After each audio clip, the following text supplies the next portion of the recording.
ദിവസവും പാൽ ഉപയോഗിക്കാറുള്ളവരാണല്ലേ നമ്മൾ. ചായയും കാപ്പിയും ഒപ്പം പാൽ ഉൽപ്പന്നങ്ങളും ഒക്കെ നമ്മൾ ഉപയോഗിക്കാറുണ്ട്. എന്നാൽ നമ്മൾ ഉപയോഗിക്കുന്ന പാൽ എത്രത്തോളം സുരക്ഷിതമാണെന്ന് ഒന്ന് ചിന്തിച്ചു നോക്കിയിട്ടുണ്ടോ? പലപ്പോഴും അല്പം വെള്ളം ചേർത്തൊക്കെയാണ് നമ്മൾ പാൽ ഉപയോഗിക്കാറുള്ളത്. ഇത്തരത്തിൽ പാലിൽ വെള്ളം ചേർക്കുന്നത് ശരീരത്തിന് ഗുണമോ ദോഷമോ എന്നൊന്ന് ചിന്തിച്ചു നോക്കാമോ? വെള്ളം ഉപയോഗിക്കുന്നതിലൂടെ പാലിന്റെ പോഷക മൂല്യം കുറയുമെന്നാണ് food safety and standard authority of ഇന്ത്യയുടെ അഭിപ്രായം. ഇനി അഥവാ വെള്ളത്തിന് എന്തെങ്കിലും തരത്തിൽ കുഴപ്പമുണ്ടെങ്കിൽ അത് ആരോഗ്യ പ്രശ്നങ്ങളിലേക്കും നയിക്കുമെന്നും അവർ ചൂണ്ടിക്കാണിക്കുന്നുണ്ട്.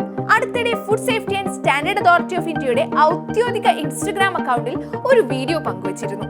നിങ്ങൾ ഉപയോഗിക്കുന്ന പാലിൽ വെള്ളം കലർന്നിട്ടുണ്ടോ എന്ന് പരിശോധിക്കുന്നതിനുള്ള ഒരു ലളിതമായ പരിശോധന രീതിയാണ് പങ്കുവച്ചിട്ടുള്ളത്.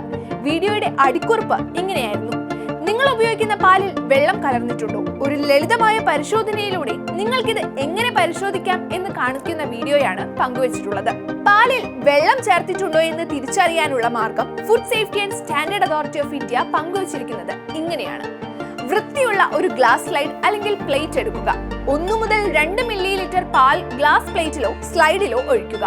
പാൽ സാവധാനത്തിൽ നീങ്ങുന്നുവെങ്കിൽ പാൽ ശുദ്ധമാണ്. എന്നാൽ പാൽ അതിവേഗം ഒഴുകുകയാണെങ്കിൽ അതിനർത്ഥം അതിൽ വെള്ളം കലർന്നിട്ടുണ്ട് എന്നാണ്. Food safety and standard authority of ഇന്ത്യയുടെ മറ്റൊരു വീഡിയോയിൽ പാലിൽ യൂറിയയുടെ അളവ് എത്രത്തോളം ഉണ്ടെന്ന് കണ്ടെത്താനുള്ള വഴിയും പറഞ്ഞു തരുന്നുണ്ട്. യൂറിയയുടെ ഉപയോഗം വൃക്കകൾക്കും ദഹന പ്രക്രിയയ്ക്കും ഹാനികരമാണ്. ഇനി food safety and standard authority of ഇന്ത്യയുടെ അഭിപ്രായത്തിൽ പാലിൽ യൂറിയ കലർന്നിട്ടുണ്ടോ എന്ന് പരിശോധിക്കുന്നത് എങ്ങനെയെന്ന് നോക്കാം. ഒരു ടെസ്റ്റ് ട്യൂബിൽ 1 ടേബിൾ സ്പൂൺ പാൽ എടുക്കുക. ടെസ്റ്റ് ട്യൂബിൽ 1/2 ടേബിൾ സ്പൂൺ സോയാബീനോ അല്ലെങ്കിൽ അർഹർ ദാൽ പൊടിയോ ചേർക്കുക. ടെസ്റ്റ് ട്യൂബ് കുലുക്കി നന്നായി മിക്സ് ചെയ്യണം. 5 മിനിറ്റ് കാത്തിരുന്ന ശേഷം ഒരു ചുവന്ന ലിറ്റ്മസ് പേപ്പർ മിശ്രിതത്തിലേക്ക് മുക്കണം.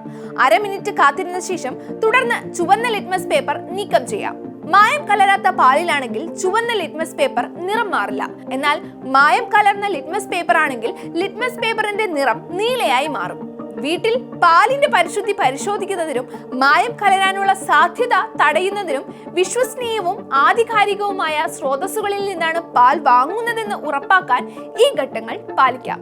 ഇനി മുതൽ സുരക്ഷിതമായി കഴിക്കൂ, ശരിയായി കഴിക്കൂ എന്നാണ് വീഡിയോ പങ്കുവച്ചുകൊണ്ട് food safety and standard authority of India പാൽ ഉപഭോക്താക്കൾക്ക് നൽകുന്ന സന്ദേശം.